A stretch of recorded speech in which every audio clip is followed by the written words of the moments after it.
जय श्री कृष्णा दोस्तों, कैसे हैं आप लोग। मैं आशा करता हूँ कि आप सभी अच्छे होंगे। भगवान श्री हरि की कृपा आप लोगों पर सदा बनी रहे। दोस्तों, एक बार गरुड़ जी के मन में एक प्रश्न आया और वह प्रश्न लेकर गरुड़ जी भगवान विष्णु के धाम आए। वहाँ पर उन्होंने भगवान विष्णु से प्रश्न किया कि प्रभु, मृत्यु के बाद आत्मा शरीर को कैसे छोड़ता है? कौन प्रेत का शरीर प्राप्त करता है? क्या भगवान के भक्त प्रेत योनि में प्रवेश करते हैं नाथ? भगवान विष्णु मुस्कुराते हुए गरुड़ जी को उत्तर देते हैं कि हे गरुड़, मृत्यु के बाद आत्मा निम्न मार्गों से शरीर के बाहर जाता है। जैसे आँख, नाक या त्वचा पर स्थिर रंध्रों से ज्ञानियों का आत्मा मस्तिष्क के ऊपरी सिरे से बाहर जाता है, वहीं पापियों का आत्मा उसके गुदा द्वार से बाहर जाता है। ऐसा पाया गया है कि कई लोग मृत्यु के समय मल त्याग करते हैं।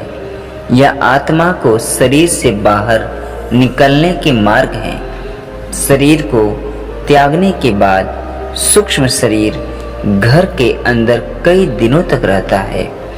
अग्नि में 3 दिनों तक, घर में स्थित जल में 3 दिनों तक, जब मृत व्यक्ति का पुत्र 10 दिनों तक मृत व्यक्ति के लिए उचित वैदिक अनुष्ठान करता है, तब मृत व्यक्ति की आत्मा को 10वें दिन एक अल्पकालिक शरीर दिया जाता है जो अंगूठे के आकार का होता है। इस अल्पकालिक शरीर के रूप में वह आत्मा 10वें दिन यमलोक के लिए प्रस्थान करता है। 3 दिनों बाद अर्थात 13वें दिन यह यमलोक पहुंचता है। यमलोक में चित्रगुप्त जी के सभी कर्मों का लेखा यमराज को प्रस्तुत करते हैं। उसके आधार पर यमराज जीव के लिए स्वर्गलोक या नरकलोक तय करते हैं। जीव अपने कर्मों के अनुसार स्वर्ग या नरकलोक में रहता है। फिर उसके बाद वह पृथ्वी पर पुनः एक नए शरीर के रूप में जन्म लेता है। गरुड़ प्रेत योनि में कौन सा जन्म लेता है गरुड़, इसे भी आप ध्यान पूर्वक सुनिए। मनुष्य जो कुछ विशेष प्रकार का कर्म करता है वह यमराज द्वारा वापस पृथ्वी पर प्रेत योनि में भेजे जाते हैं, जिसमें वे एक निश्चित समय तक रहते हैं।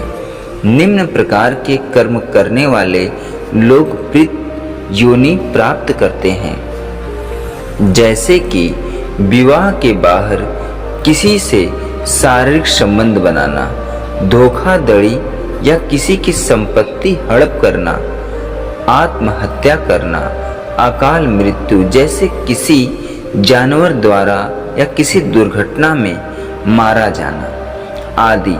अकाल मृत्यु स्वयं मनुष्य के कुछ विशेष कर्मों के कारण प्राप्त होती है। प्रेत योनि प्राप्त करने के पीछे के कारण की व्याख्या इस प्रकार की जा सकती है गरुड़, जब कोई जीव मनुष्य शरीर धारण करता है तो उसके कर्मों आदि के अनुसार उसका एक समय तक पृथ्वी पर रहना अपेक्षित होता है। यमराज जब मनुष्य के सभी कर्मों की समीक्षा करते हैं और उसमें यह पाते हैं कि जीव उस अपेक्षित समय से पहले ही मृत्यु को प्राप्त हो गया, तब उस जीव को बाकी समय के लिए प्रेत योनि में व्यतीत करना पड़ता है। मान ले कि किसी मनुष्य के जीवन 80 वर्षों का बनता था, लेकिन उसने 70वें साल में आत्महत्या कर ली। वैसी स्थिति में उसे 10 सालों तक प्रेत योनि में व्यतीत करना पड़ेगा। प्रेत योनि एक सूक्ष्म शरीर होता है। प्रेत योनि में निवास करते समय मनुष्य की सभी इच्छाएं वैसी ही होती हैं जैसा उसका मनुष्य शरीर में था। यहाँ तक कि भोजन आदि की इच्छाएं भी वही होती है।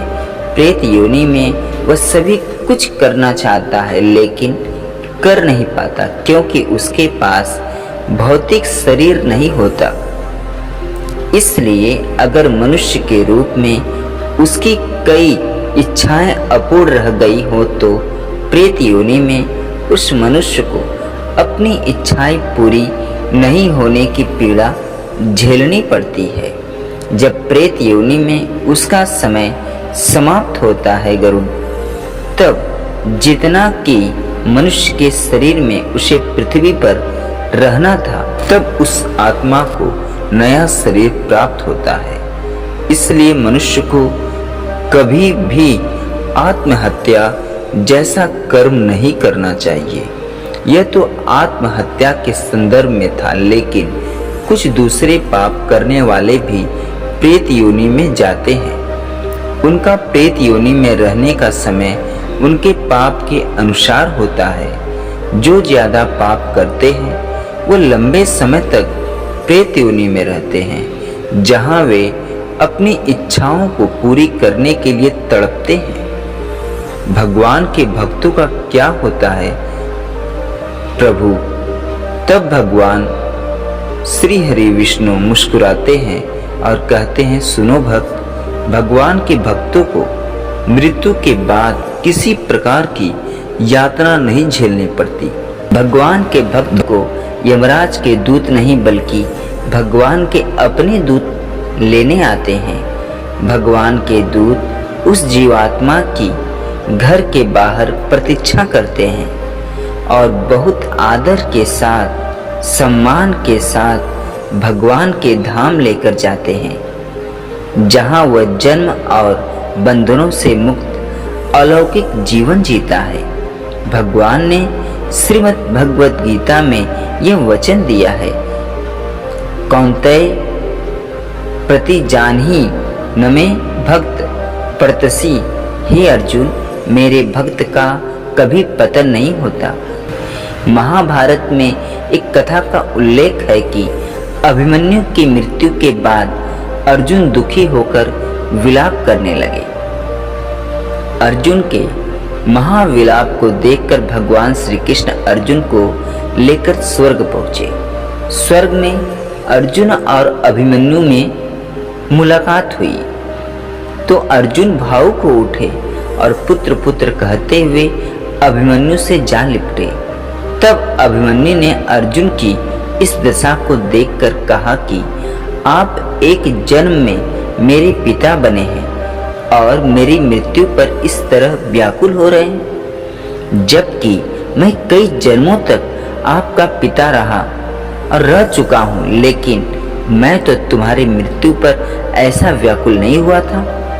अभिमन्यु की ऐसी बात सुनकर अर्जुन बोला, यह यहाँ कितना उद्दंड हो गया है केशव, मुझे यहाँ से ले चलिए। अभिमन्यु से ऐसी बातें सुनकर अर्जुन का मोह भंग हो गया और उन्हें पुनर्जन्म का ज्ञान मिल गया। पुनर्जन्म पर महाभारत की दूसरी कथा इस प्रकार है कि पुनर्जन्म की एक और कथा महाभारत से मिलती है जो पितामह भीष्म से जुड़ी है। अर्जुन के बाणों से घायल होकर भूमि पर लेटे हुए भीष्म जब कृष्ण से पूछते हैं कि आज जो वह बाणों की सैया पर लेटे हैं वह किस कर्म का फल है। जहाँ तक मुझे अपने 7 जन्मों की बातें याद हैं, उनमें से मैंने ऐसा कोई कर्म नहीं किया है जिसके लिए मुझे बाणों की सैया पर सोने का कष्ट भोगना पड़े। भीष्म के प्रश्न का उत्तर देते हुए भगवान श्री कृष्ण बताते हैं कि आपको अपने 8वें जन्म की बात याद नहीं है पुत्र। उस जन्म में आपने एक सांप को नागफनी के कांटों पर फेंक दिया था। इससे सांप का पूरा शरीर कांटों से विंध गया था। उसी पाप के कारण आपको आज बाणों की सैया मिली है। पुराणों में कई कथाएं भी मिलती हैं जो ये बताती हैं कि मृत्यु के समय व्यक्ति की जैसे चाहत और भगवान के प्रति भावना होती है, उसी अनुरूप उसे नया जन्म मिलता है। एक कथा राजा भरत की है, जो हिरण के बच्चे के मोह में ऐसे फंसे कि अंतिम समय में उसी के ख्यालों में खोए रहे। इसका परिणाम यह हुआ कि पुण्य आत्मा होते हुए भी वह अगले जन्म में पशु योनि में पहुंच गए और हिरण बने। पूर्व जन्म का सबसे बड़ा प्रमाण गीता में मिलता है, जिसमें श्री कृष्ण कहते हैं, हे अर्जुन, ऐसा कोई काल नहीं जिसमें तुम नहीं थे या मैं नहीं था, और आगे भी ऐसा कोई समय नहीं होगा जब तुम और मैं नहीं रहेंगे। मेरे और तुम्हारे कई जन्म हो चुके हैं।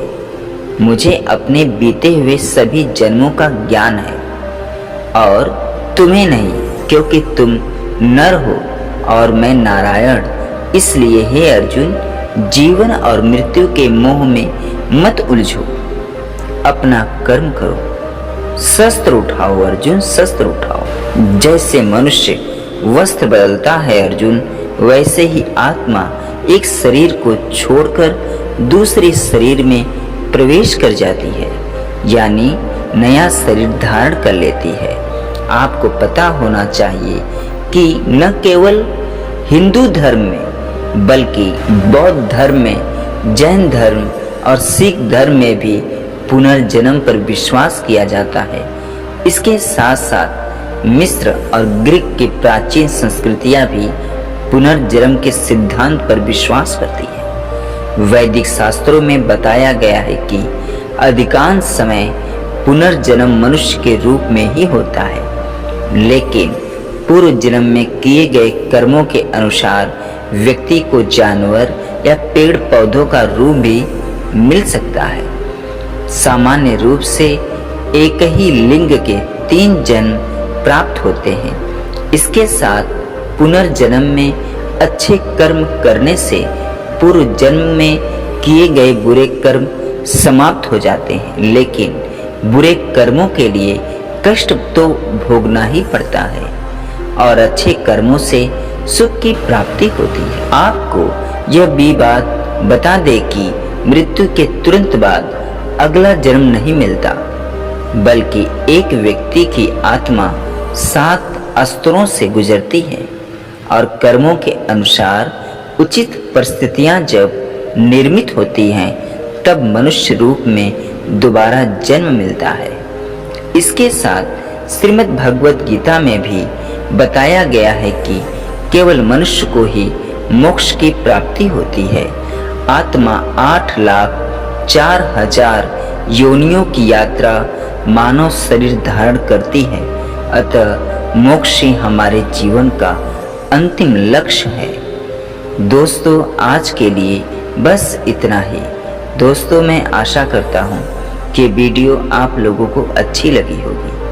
दोस्तों, अगर ये वीडियो अच्छी लगी हो तो अपने इष्ट के लिए, भगवान श्री कृष्ण के लिए, प्रभु श्री राम के लिए चैनल को लाइक, शेयर, सब्सक्राइब जरूर करिएगा। पूरा वीडियो देखने और सुनने के लिए धन्यवाद दोस्तों।